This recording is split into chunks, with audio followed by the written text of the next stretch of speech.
Slider fishing is something that I do a lot of, more so in Europe and the European and the World Championships when I'm fishing abroad. But it's a method that I love, and I've become reasonably good at over the years, because you have to when you're fishing for the England team. It's a very, very well used method on the continent.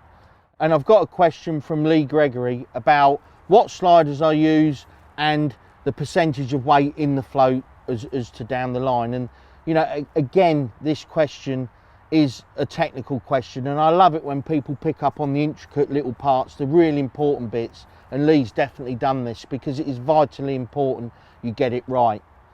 Obviously, you speak to a lot of people about slider fishing and there's these myths about getting tangles and it's very, very hard to fish, which can be true if your setup is wrong. If your setup's right, it's virtually impossible to get a tangle.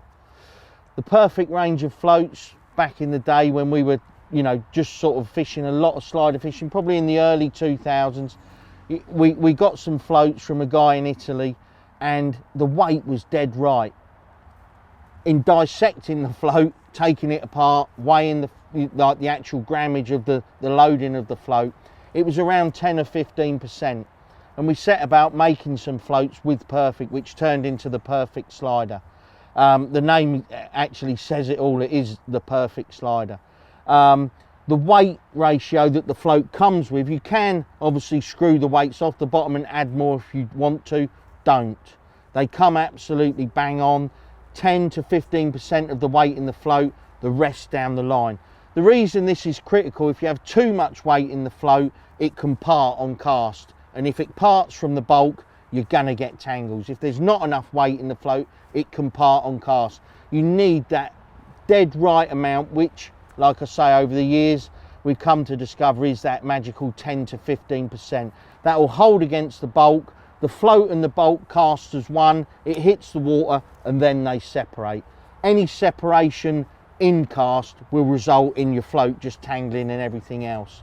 And bearing in mind you might be wanting to fish at distance with droppers and a swivel and a longer hook length, tangles are only going to mean one thing, and that's time out the water when you're not catching fish.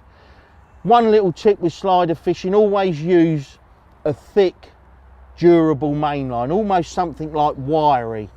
This will obviously help you stop getting tangles, but if you do get an odd little wrap over, it's very, very easy to untangle. So steer away from like very light 3 and 4 pound lines. Try and use something 020, 022, 023.